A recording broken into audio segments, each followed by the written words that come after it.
Welcome everybody to Virtual Collab, to one of our webinars. My name is Frankie Judah Monreal.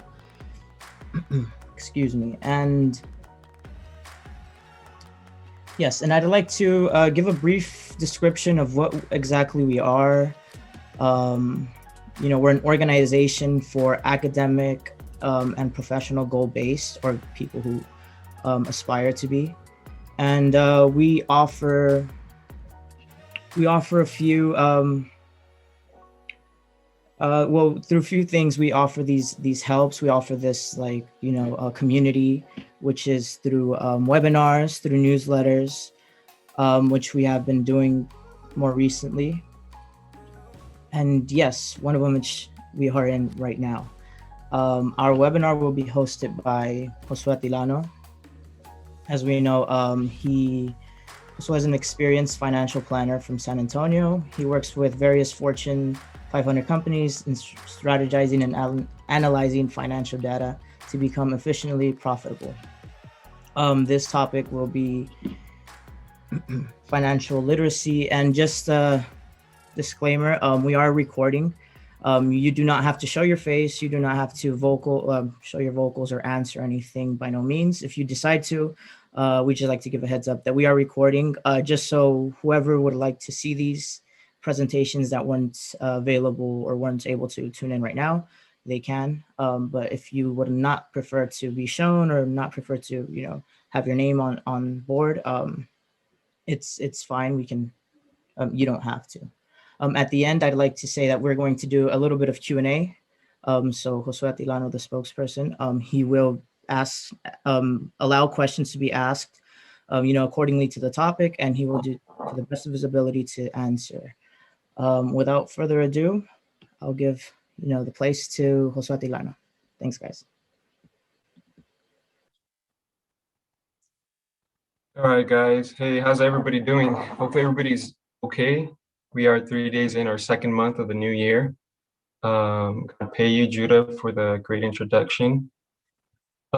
So yeah, let's get started. We have a lot to talk about. Let me see. Can everybody see my screen? Yep. All right.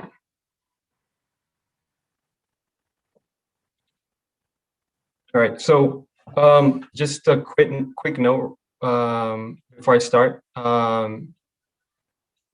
Like this webinar is on financial literacy. I'm going to be presenting it. It's going to be part one because financial literacy is just it's very substantial in knowledge and it's a lot of components to it.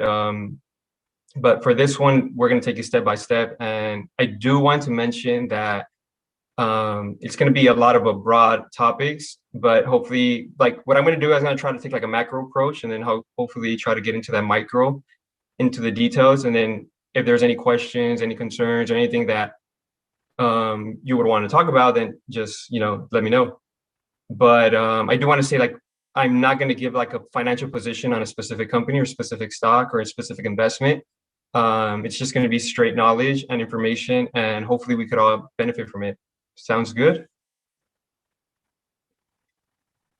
Excellent. All right. So also, if y'all have any questions like throughout the topic, like throughout the slides or anything that y'all just want to, talk about and you want me to like stop, you could totally do that. Let me know what is it that you really want to talk about, and I'll be happy to stop and I'll be able to, continue the topic.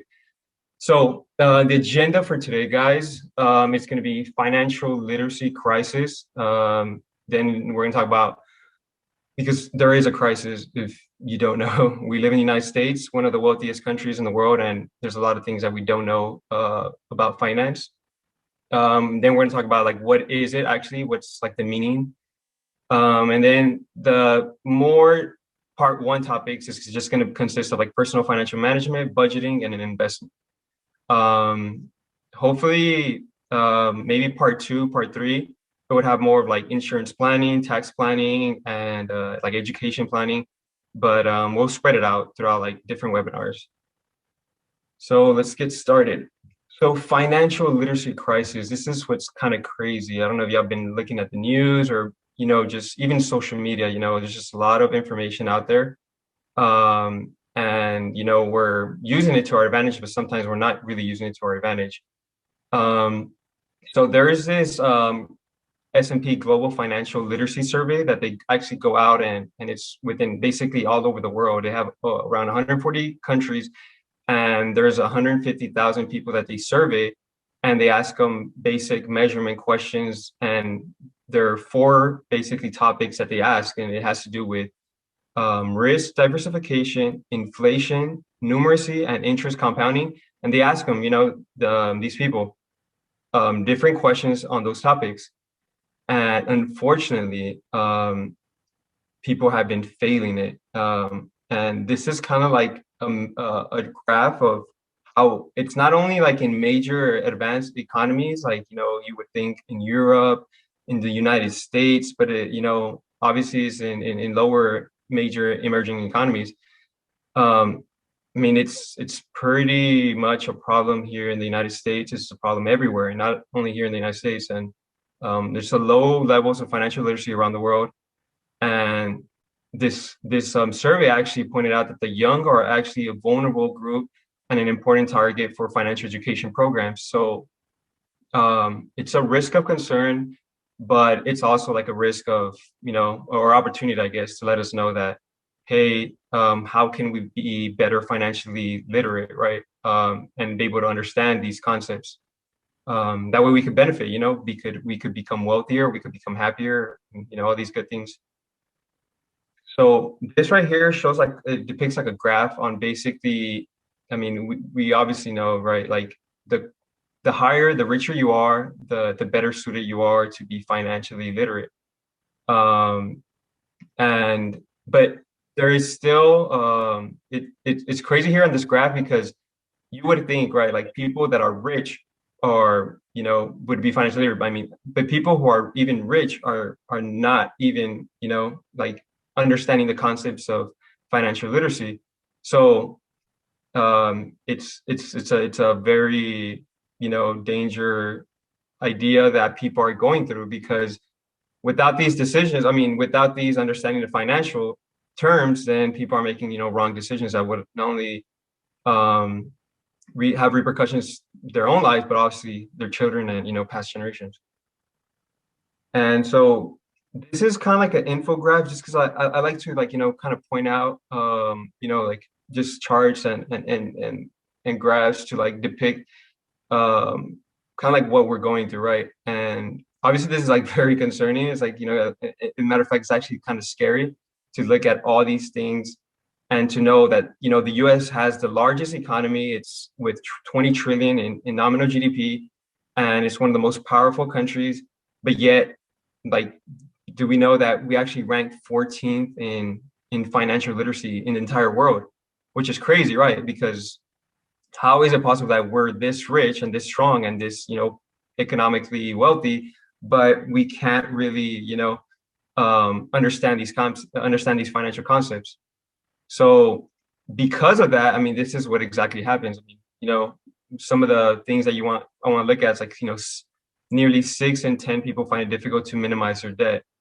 16% more US adults, say their household carries credit card debt from month to month than last year. So, I mean, all of these are not just like from like young adults. I mean, you're talking about all the way down to like people who have, homes, to people who have businesses, as well as people who are in retirement right now. So it's very important for us to recognize that there is a financial literacy crisis in the United States, but it's also important for us to like, okay, what can we possibly do about it? So, I mean, I kind of like this graph, just because the reason I put it out here in this topic was because I wanted us to find out, okay, like, why is it that we're this wealthy, we're this powerful in the entire world, but yet, like, what is causing it? Is it like, can we blame the government? Can we blame, like, society? Can we blame our parents? Or what is it that's causing us to be financially illiterate? And there's this kind of like Council for Economic Education, which they handle what type of schools, I'm talking from like pre-kinder to all the way to high school, are dealing or understanding the financial education, right? And most of these states, right, are now are they still don't require personal finance as like one of their how can I call it, like topics or one of their classes in order for them to educate, because they don't, I guess they don't find it as important as like math or as science or as reading or writing, whatever the case may be. But as of right now, there's only 21 states that actually require high school students to take courses in personal finance. It's slowly, gradually getting better, right? But because people are starting to understand that it starts from, from a young age, from, like middle school and high school, in order for them to actually, become financially literate and have success throughout their entire careers. Because there is a study that says that if you're able to teach your child, or if they're able to learn like at a very young age, like let's say what is savings, what is, a bank account, what is a checking account, like, obviously these are things that we obviously know, right? But if they're able to teach them at a very young age, they're more likely to save, they're more likely to pay off their credit cards each month, and they're less likely to be compulsive buyers. So all these have, like, obviously very beneficial effects to our future, and, obviously our family and our livelihoods. So it's kind of like, it's pretty crazy, pretty crazy how, like, there is a problem, but yet we don't really address it in the educational or, financial world. So now, with all that we understand, with, obviously there being a crisis and all that good information that, we're going through, and the graphs that we've been looking at, now we actually get into the, like, what is it actually, like, what is financial literacy, right? So there was a committee, I believe when President Bush's time, 2008, where he actually set out a committee for this specific reason, actually, to help educate Americans on financial concepts, and he described this as the, like, quote unquote, right, the ability to use knowledge and skills to manage financial resources effectively for a lifetime of financial well-being. So he understood that there was a crisis within the United States. So he implemented this committee. And, what is it? I mean, once you become financially literate, and it's not so much to understand like book knowledge or like, okay, I understand this, I understand that. It's kind of like the concept behind of what exactly does money come from? How do I use it? Like, what is it important? Like budgeting to manage your money, paying bills to save money, right? To invest.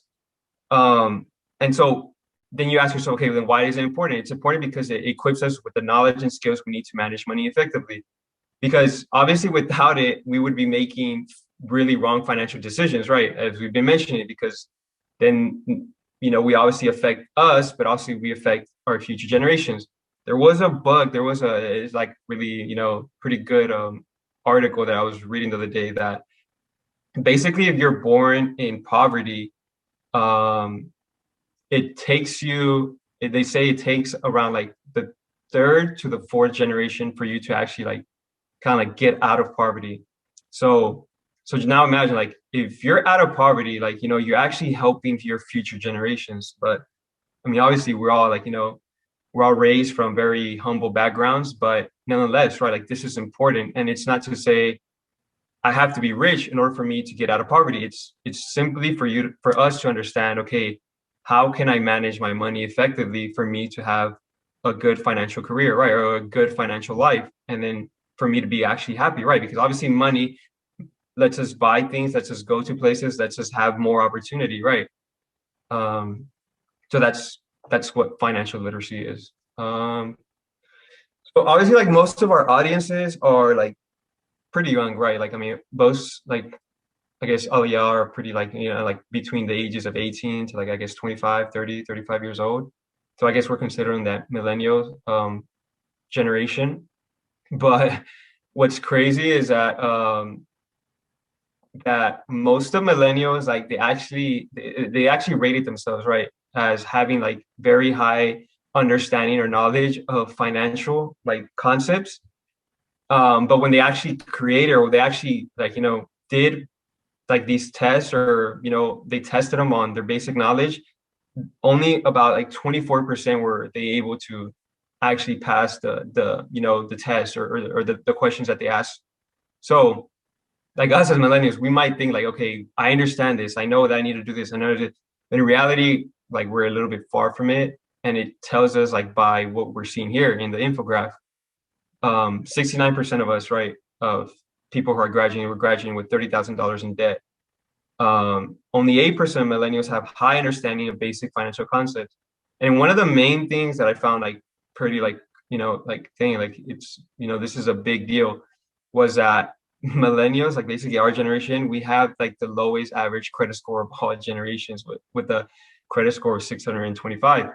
And if we know anything about credit score, is like it takes us to different opportunities, whether to buy a house, right, with low interest, to buy a car, or buy, just get out a personal loan with a small interest. Like the better credit score we have, the better opportunities we have for us to like kind of like have a better life, right?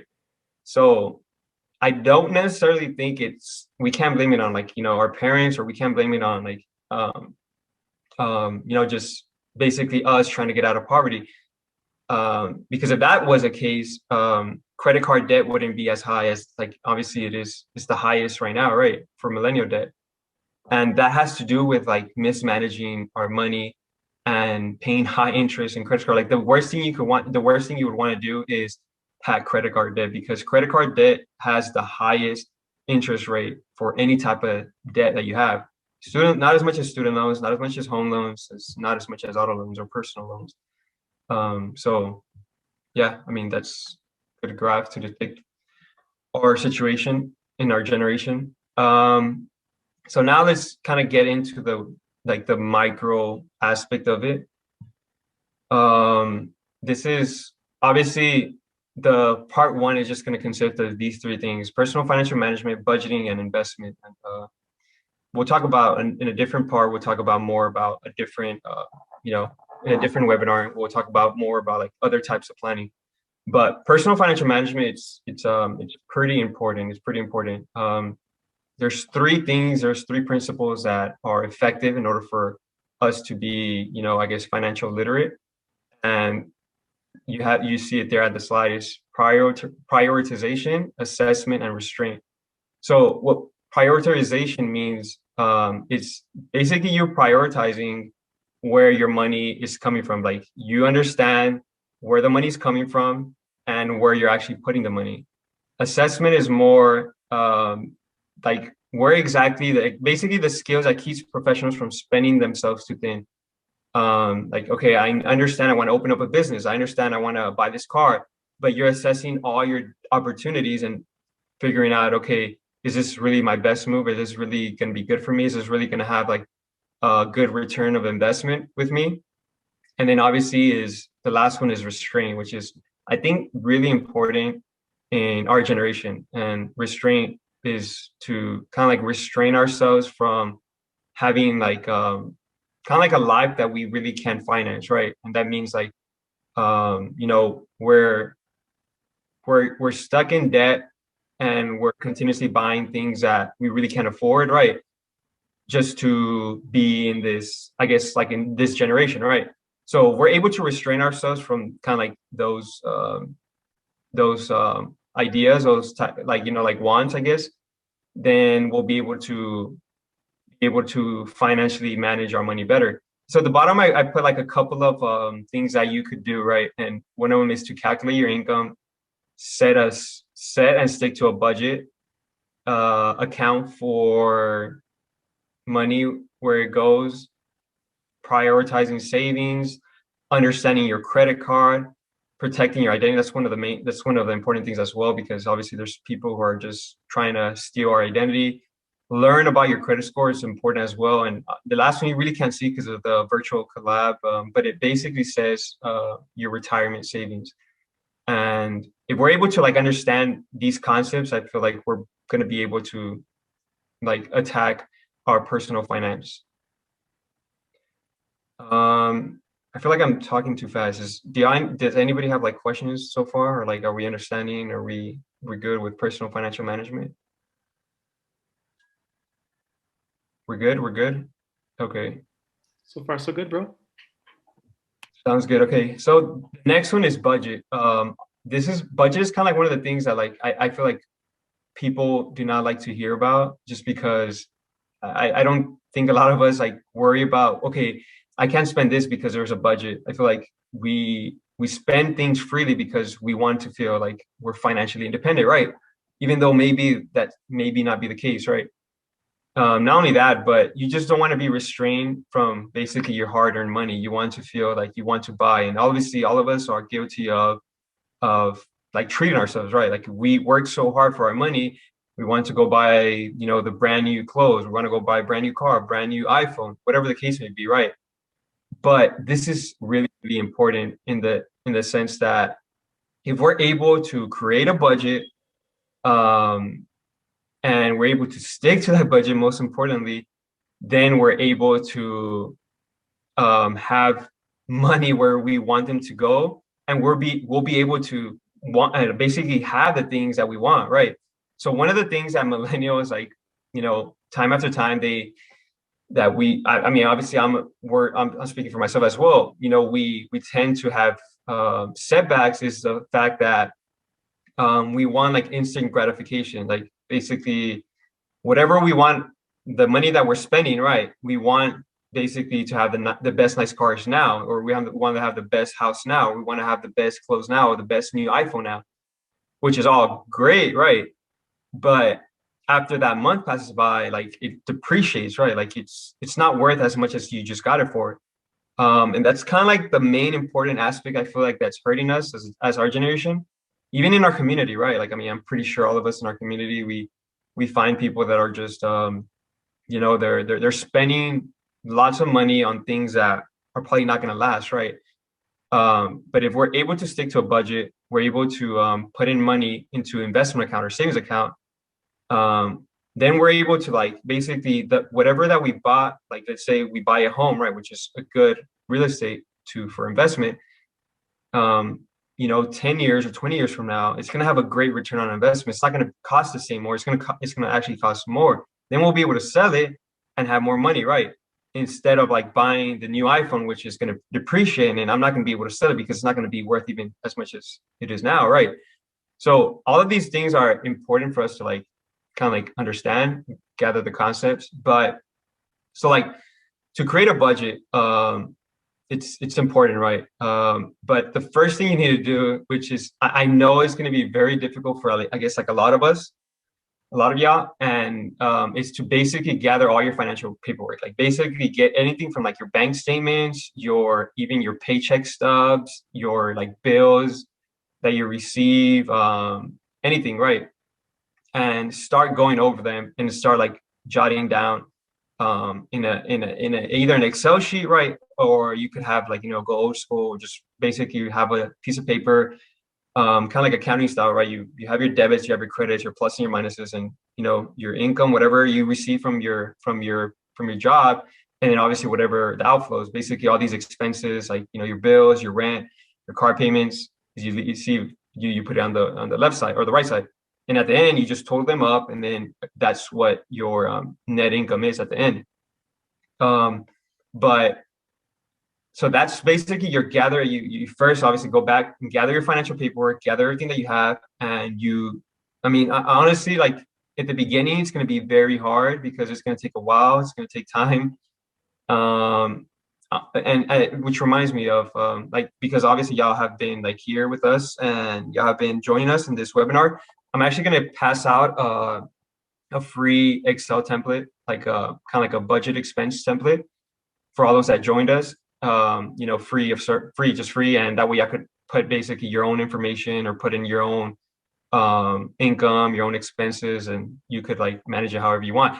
But in my opinion, my opinion, I feel like if you're able to do a budget, like I'm talking about, like if you're just able to sit down and just understand your financial, like gather your bank statements, gather your expenses, and then look at what you're spending, what you're saving. If you're able to do that yourself, and just do it, and you stick to a certain budget that you have that you want to do, I feel like it's going to help you much more than my free template, because if you're able to do it, you're going to be able to manage it.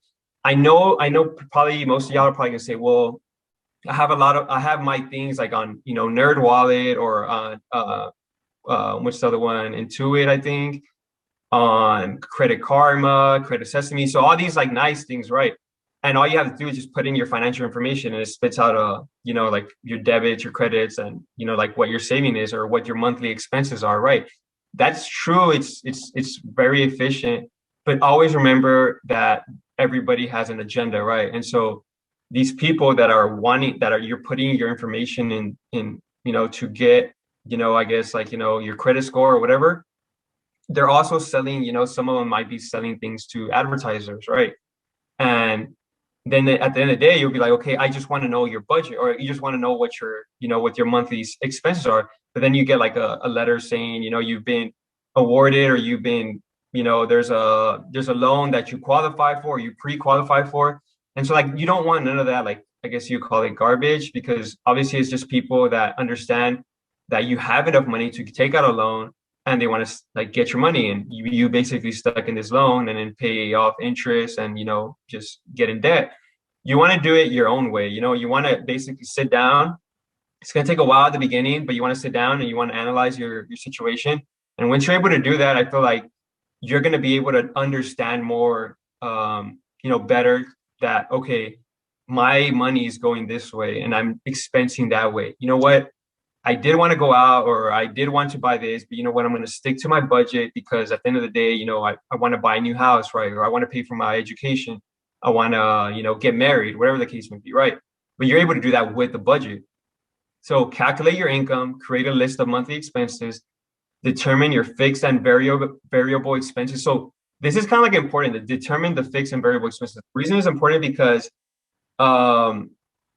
there's things that are fixed, like fixed expenses, meaning like anything that has to do with like reoccurring expense, like your utility bills. You're always going to receive utility bills. Your rent, you're basically always going to pay rent, or your house mortgage, you're always going to pay your car payment. Those are fixed that month to month are not going to change. And then you have your variable expenses, excuse me, which basically means that it's going to be anything that you maybe went out to go eat, or you maybe, you bought something that you liked.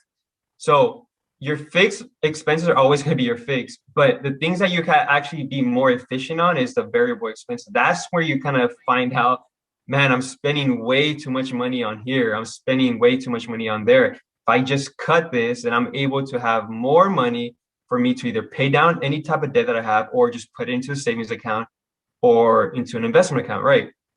And at the very end, you're going to have total your monthly income and expenses. That's where you're going to find out what is it that I'm, whether it's negative or whether it's positive, right? Obviously, there is a rule. I mean, I don't like, I mean, I kind of recommend it. I mean, it's easy. I mean, I could like explain to you, probably after the call, maybe understand that we could understand more, but I'm not sure if y'all heard about it. It's a pretty good rule. It's called the 50-30-20 budget rule. So the 50-30-20 budget rule is basically you basically, whatever you get, like from your job, from your pay, you have 50% of that after taxes. Obviously, it's like basically whatever you take home. Like if you got $2,000 a month, 50% of that you pay for basically like the essentials, the needs, like for instance, your house, your car payment, anything that has to do with fixed expense. So $1,000 you put for all those type of expenses, right? Then on the 30%, you put 30% is everything that you want, right? Like, it could be anything from like you want to go eat, or you need to buy groceries, or you want to buy clothes, whatever, right? That's the 30% where it goes to. And then the 20% of it goes to either savings or paying off your debt. So it's basically like a bar graph, right? Like you have all this money, right? And if you're able to allocate it to the buckets that you need to allocate it to, the most important thing is placing the buckets in the right, like for instance, sometimes some people would say, well, my cable, right, is an essential, and it's like, well, no, it's not an essential, right? Like you don't really need cable in order for you to survive, right? So obviously that goes into the 30% rule, not in the 50%, right? So it's once you're able to get those buckets right and you allocate, your income to pay those expenses, and you're able to like put in that 20% to savings or paying off debt, I think you're going to be like slowly growing your savings account or your investment account. I do want to say that it's very intuitive or very important for us to at least have, I know like we're young, we're millennials, and we really don't like to either, like save or like, I guess some of us invest, but try to have at least 6% of your monthly expenses as your income.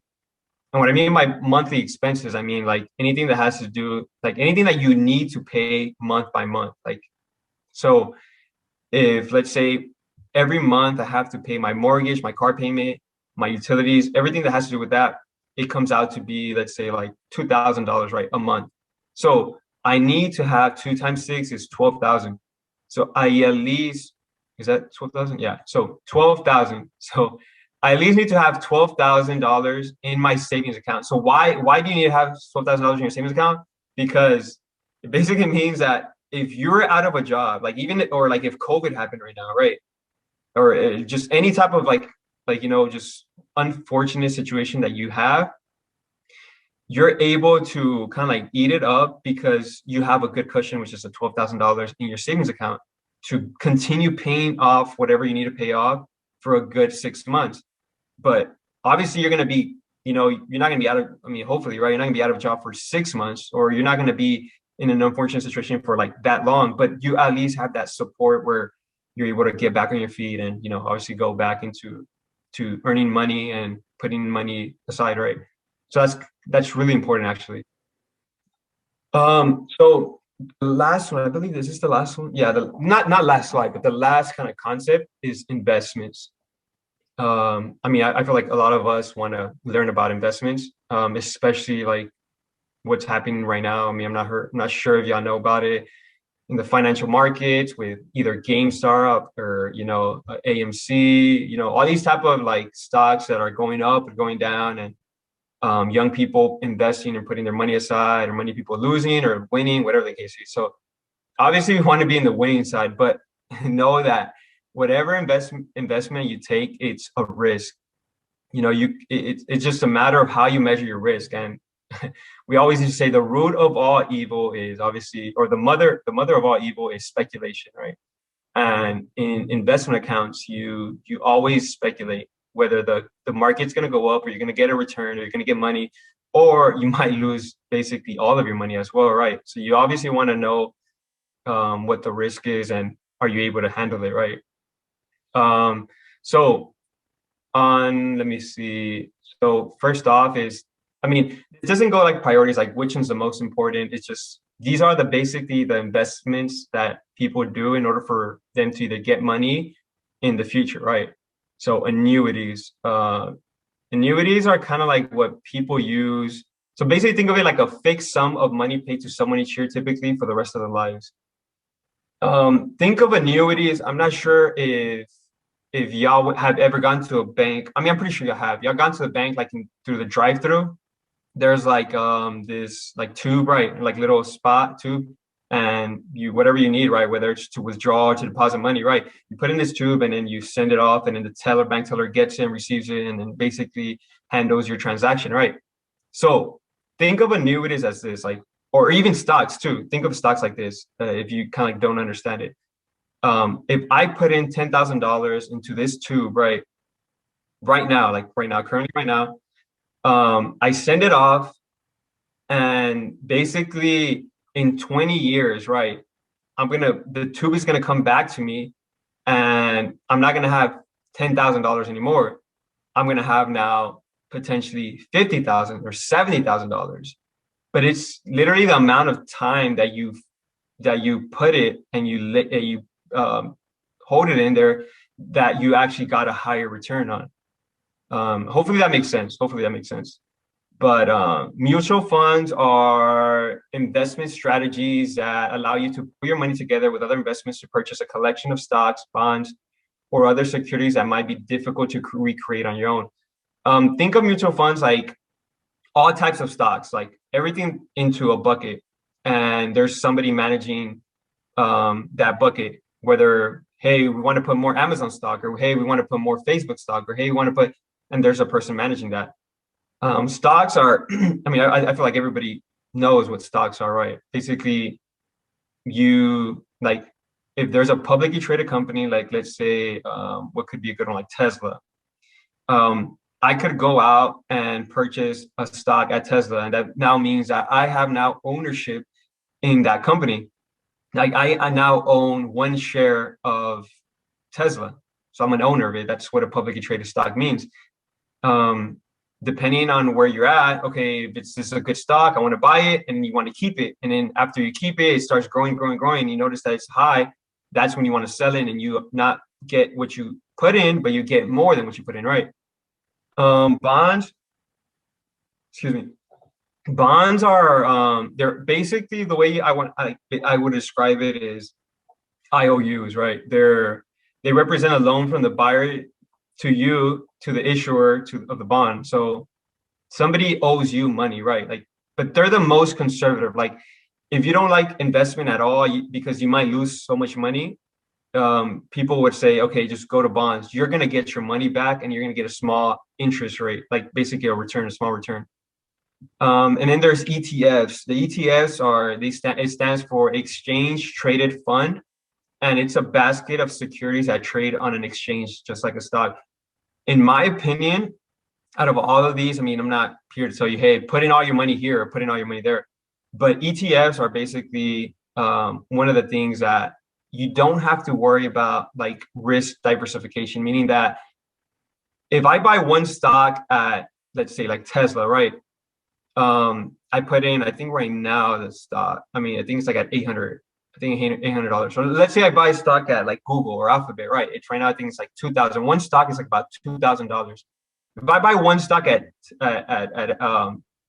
Google Alphabet, then all of a sudden something happens with, PR related, or something just happens within the company and it just like tanks, it just goes down. All of a sudden my stock is now worth like $1,000. I lost 50% of my money. That's the risk that you have by buying one stock. Like, you could potentially lose all of your money, or you could basically, what happens, it could gain, right? But the risk is high. Like, if the stocks are pretty, like you're a pretty risky investor.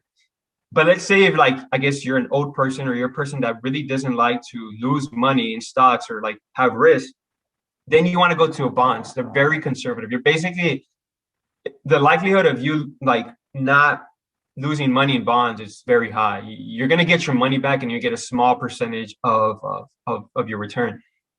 But ETFs are basically, like, think of it like, of you're putting all these stocks into one portfolio.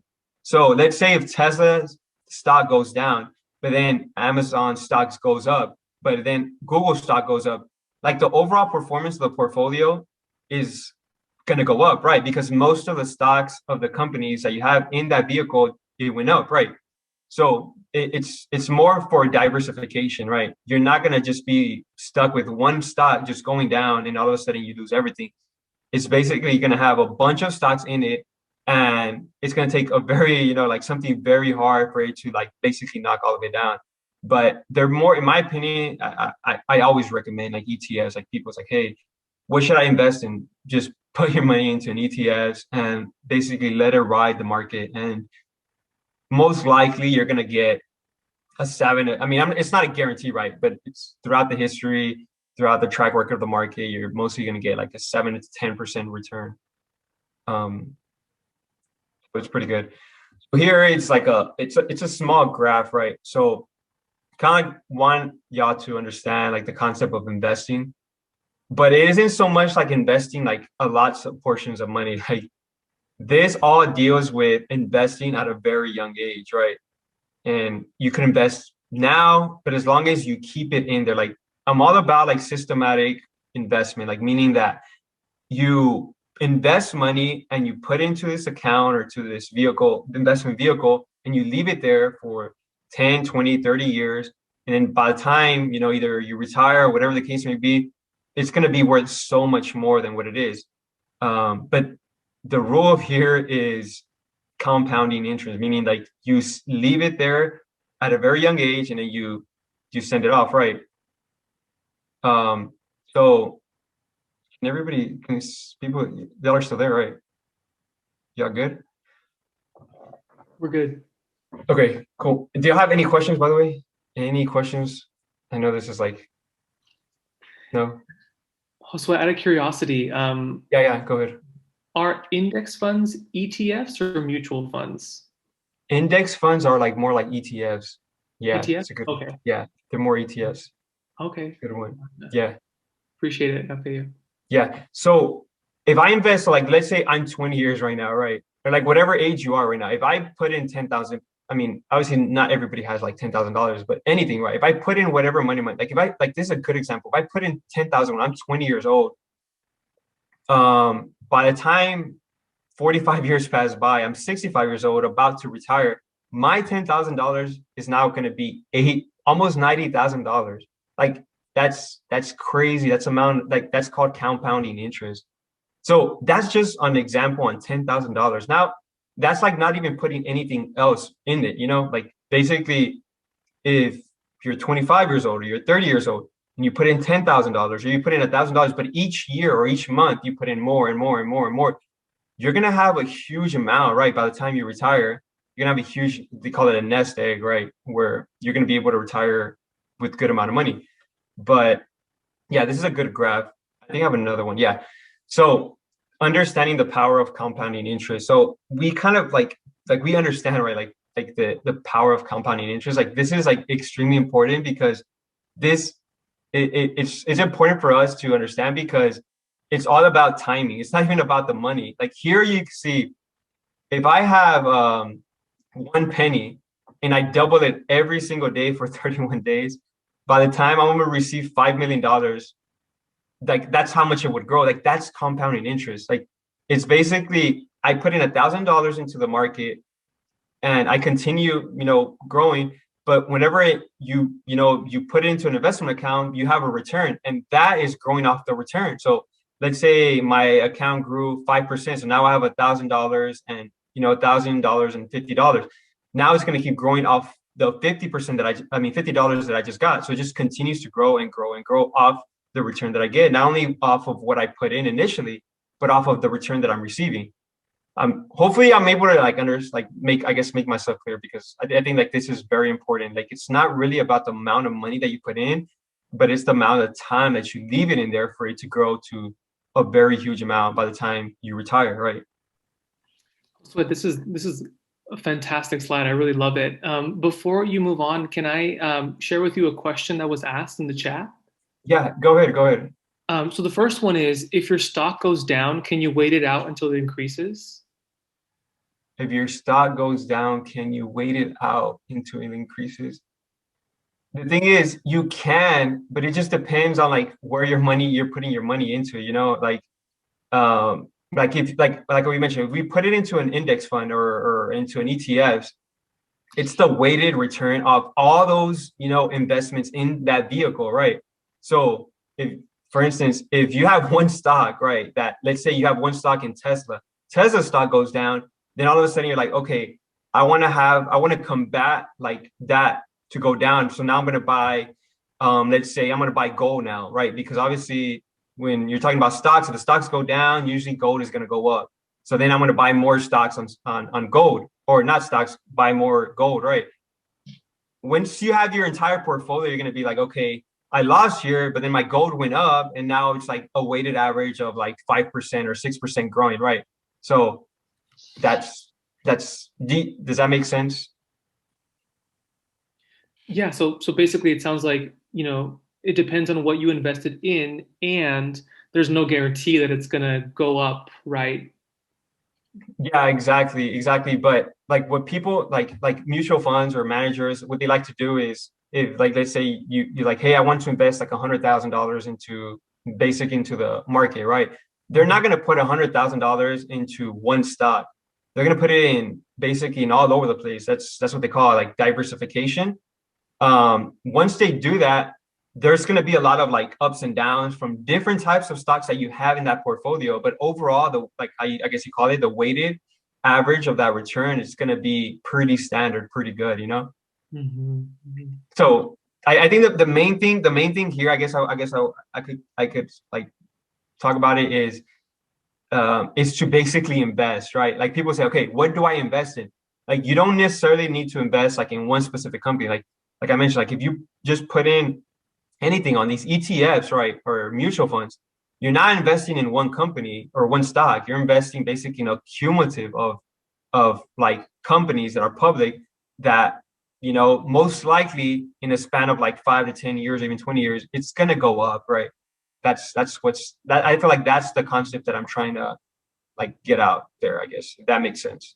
Yeah, it does. Awesome. God pay you. There was a second question, which was in the previous slide, what type of investing was taking place there in the example of like investing $10,000 at one age versus the other, or was it just kind of Yeah, yeah. So that's actually a good question because so there is a chart, right? Like I could actually tell you, I mean, I'm not gonna say like, like I could do it or whatever. Like if you want to become a millionaire by a certain age, it's just a matter of how much like it's just like there is a formula for that, if you know what I mean. And it doesn't matter on the amount of money, it just matters like on the time. Like let's say you're 30 years old and you say, okay, I want to eventually become a millionaire, right? Okay, then that's easy. Like here's a formula. You're basically gonna have to set out $20,000 a year into an investment account. And then by the time you're, 35 or 40, you start increasing more and more and putting all this money into investment account. And then by the time you're 65 and retired, you're gonna have $1 million. You know what I mean? Like there's a formula for all of that for you to figure out this is exactly what I want to do, right? Or this is I want to have $1 million by the it's just but I mean obviously you want to be realistic with it, right? Like it's just a formula. All that matter, I mean, what's important is are you really willing to set all this money out that you're getting on your earned money, outside of your expenses that you have, right? Your any type of expense that you have to put in setting aside for that. I mean, there's people that actually do it, right? That's kind of like what how do I call it? When you see a lot of people that say, I retired by the age of 30 or I retired by the age of 40. The reason they retired was because not only did they set out an ambitious goal, right, for them to get $1 million or even $500,000 in 10 years, but they also minimized their expenses, meaning they downgraded. Like it's all it all matters on the things that you're still spending. Like I'm pretty sure those people that retired, they already basically they have no debt, like no student debt, no credit card debt. I'm pretty sure they paid off all their mortgage, and the only truly expenses that they have is like basically like eating, right? Like food, right?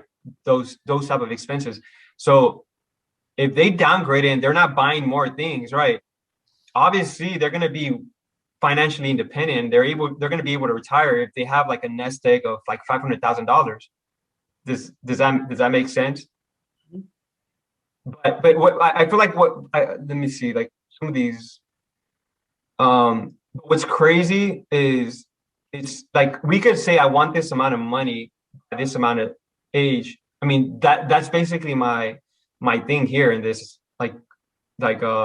talk is okay, here's the tools, here's the resources, here's the idea, but are you willing to stick with it, right? Like are you willing to like put your budget, are you willing to sacrifice for the long term, not the instant like 1 or 2 years, if you're talking about like 20 or even 30 years, right?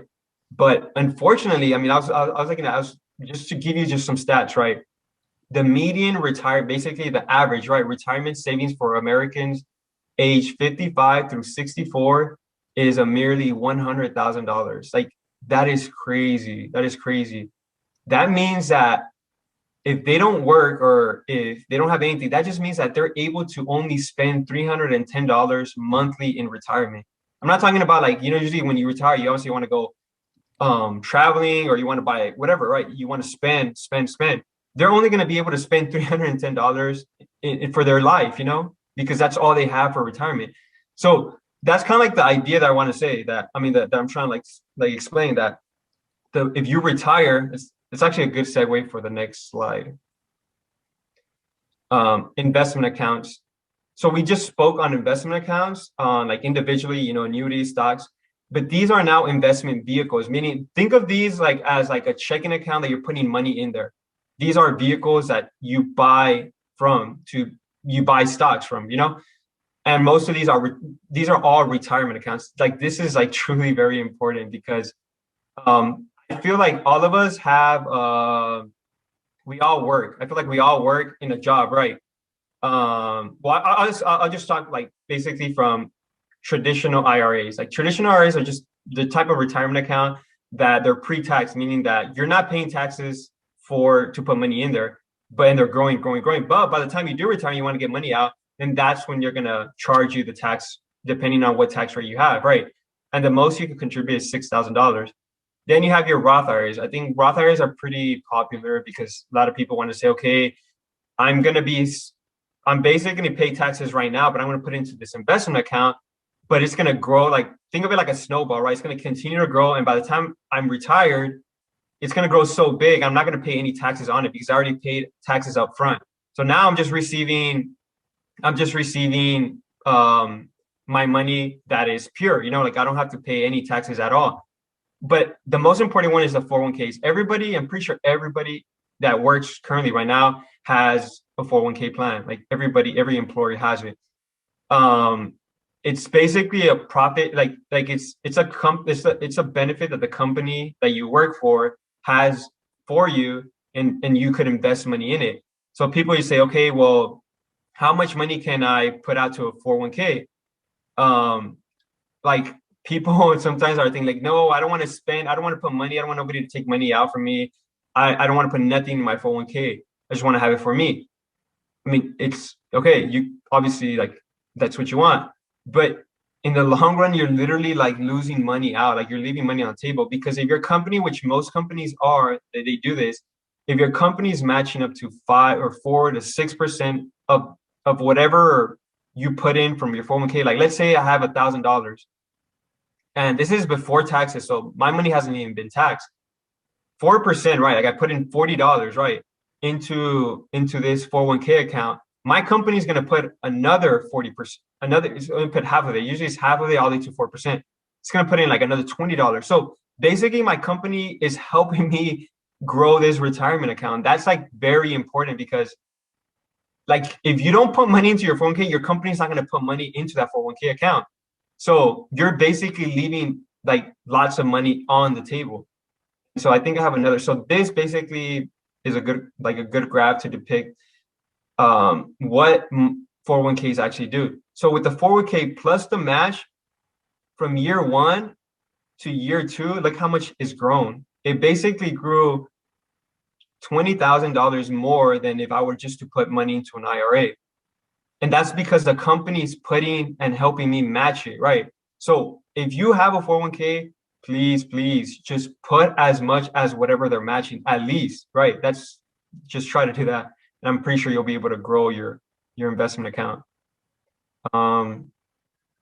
This is one of the last slides. So obviously COVID was a very peculiar like time that happened, and it all happened to us. We're all affected by it, right? Our health and everything. But these are like COVID-19 personal finance lessons. Like we could relate that emergencies do happen. That's why I mentioned, like, if you have a 3 to 6 month of savings in your account for emergencies, I'm pretty sure most of the people were good. Like I think one of my friends, right, they're like saying like lots of people are not, they're not retired. They're not it's difficult for them in these times because they either lost their job or they don't have any money. And there's some of the people that actually have been savings or they've been investing. Now, guess what they're doing now? They're actually like throughout this COVID-19, they're not working. They're actually spending money. They're spending it on their home. They're spending out, whatever they need, buy a new car, potentially buy a new house, because they had all that emergency, all the investment. They actually stick to their budget and they were able to like have all this while all of us were basically, like scrambling, trying to, pay our debt, whatever it is that we have. The other one would be like we could be financially disciplined. I think like COVID-19 showed us that like if we truly stick to the basics, like to our budget, to like exactly what we earn, we cannot spend more than what we earn. It's gonna help us. And COVID-19 showed us that like all the young people basically right now cannot. We cannot like travel, right? Or I mean, because of the places, right? We cannot go like, to different places because of COVID restrictions, right? Everybody's basically stuck in their own home, which allow them to actually save up and not spend. So if we're able to do this with like during the COVID crisis, continue doing it throughout your lives, because that's going to help us to become, like have a better life, financially independent, and save more. Manage your risk. This is one of the most important ones, because anything that COVID taught us was that there's risk all over the place. Like, maybe we had like a family member, or maybe it was one of us, right? Where we needed to go to a doctor, but we noticed that our deductible was too high. Like, we need to find out, like, okay, why am I paying this little, right? Why am I paying this little to this insurance company? Like, we have to figure out like your life insurance, like, documents, figure out your health insurance from your work, figure out all these type of like risks. Like, you need to basically become more educated. That way you can manage everything that happens to you throughout this COVID crisis. And obviously, last but not least, is markets always fool us. Like, it's crazy that, unemployment skyrocketed. The economy obviously shrinked, contracted, not only here, but entire world. There was 3.3 trillion ballooning in the budget deficit. And, obviously there's racial riots and, all this type of like political situation going on. Yet what's crazy that the market actually was getting higher, like, it actually was performing such good, or, like in such a good rate. And just always understand that like markets are very volatile, meaning that they could go up or down. It's hard to kind of like understand it. And obviously a good example of that could be GameStop, right? I mean, all of us understand what happened with GameStop. Like, a company that was basically supposed to go bankrupt all of a sudden shot up, and people were able to win millions, and people that originally were winning billions of dollars were losing billions of dollars. So that's kind of like the things that we learned here in the COVID-19. But I feel like that's it. I feel like that's all that I can for this, at least part one, that I'm able to share with y'all guys. And that concludes our webinar for part one of financial literacy.